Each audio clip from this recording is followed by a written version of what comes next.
আমি এটা করবো না করবো না, এটা করা আমার জন্য ঠিক হবে না ঠিক হবে না, এতটুকু চিন্তা করার সুযোগ থাকলেও তার নাফসের উপর কন্ট্রোল আছে। সেটি প্রতিষ্ঠিত হবে কিভাবে? সেটি প্রতিষ্ঠিত করার জন্য সালাতের কোনো বিকল্প নাই। সালাতে একমাত্র কাজ যা ডেইলি ক্লাসের মতো আপনাকে দেওয়া আছে, আর কোনো কাজ এভাবে ডেইলি করার মতো দেওয়া নাই। হজ জীবনে একবার, জাকাত যদি ধনী হয় তাহলে, সিয়াম যদি বছরে একবার রমজান আসে, জীবিত থাকে, হায়াতে বেঁচে থাকে তাহলে, আর বাকি যেগুলো সেগুলো তো বিরত থাকা। বিরত থাকার মধ্যে নাফসের প্রশিক্ষণ হয় না, কম হয়।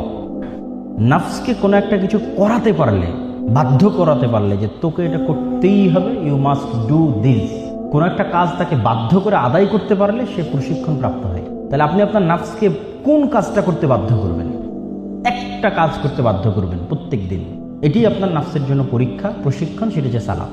আপনি যদি কন্টিনিউয়াস ধারাবাহিক 40 দিন 5 ওয়াক্ত সালাত জামাতে আদায় করানোর চ্যালেঞ্জ আপনার নাফসকে দিয়ে পূরণ করাতে পারেন, বাধ্য করাতে পারেন যে করতেই হবে, তাহলে আপনাকে বুঝতে হবে যে আপনি একটা নাফসের উপর কন্ট্রোল ক্ষমতা প্রতিষ্ঠা করার একটা কোর্স সম্পূর্ণ করেছেন।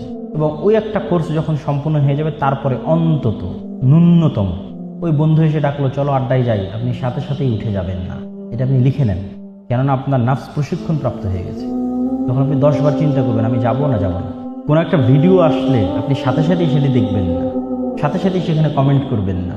কেউ কিছু বললো সাথে সাথেই সেটি মেনে নিলেন, ডাকলো চলে গেলেন, সিগারেট খেতে বললো খেয়ে নিলেন, কোনো একটা মেয়ে মেসেজ দিল উত্তর দিলেন, ঘন্টার পর ঘন্টা কথা বলতেছেন, এগুলো ঘটবে না।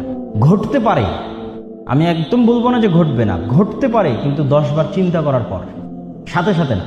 এই যে 10 বার চিন্তা করার সুযোগটা পাচ্ছেন, এটি আপনার নিজের কন্ট্রোল ক্ষমতা প্রতিষ্ঠা করবে আপনার নাফসের উপর, যেই নাফসের উপর এখন পূর্ণ কন্ট্রোল ক্ষমতা আছে শয়তানের। আর যখনই এই আত্মসমালোচনা করার সুযোগটা আপনি পাবেন, তখন দেখবেন নৈতিক অবক্ষয়ের মাত্রাটা কমতেছে, পরিপূর্ণ শতভাগ মোচন হয়ে যাবে এটি বলতেছি না, কিন্তু অবশ্যই কমবে।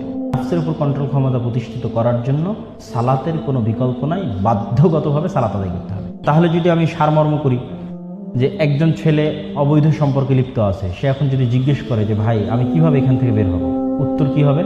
আগে 5 ওয়াক্ত সালাত জামাতে আদায় করতে হবে, ন্যূনতম 40 দিন। ওইটা থাক, ওইটা পরে। আগে তুমি তোমার নাফসকে দিয়ে কিছু করাতে পারছো কিনা এটা চেক করো। তুমি এক মেয়ের সাথে গল্প করতেছো, সেইটা আমরা এখন আলোচনায় আনতেছি না, তুমি তোমার নাফসকে দিয়ে কিছু করাতে পারতেছো কিনা সেইটার রেজাল্ট দাও, যে হ্যাঁ আমি আমার নাফসকে টানা 40 দিন 5 ওয়াক্ত সালাত আদায় করতে বাধ্য করেছি। তারপরে তখন তোমার সাথে কথা হবে, কেননা তখন তোমার নাফসের উপর কন্ট্রোল ক্ষমতা প্রতিষ্ঠিত হয়েছে। আমি বিড়িতে আসক্ত, সিগারেটে আসক্ত, জুয়ায় আসক্ত, কি করব? কোনো সমাধান নেই। আগে নিজের নাফসকে বাধ্য করতে হবে সালাতের জন্য। বের হতে চাই, সালাতের জন্য বাধ্য করতে হবে।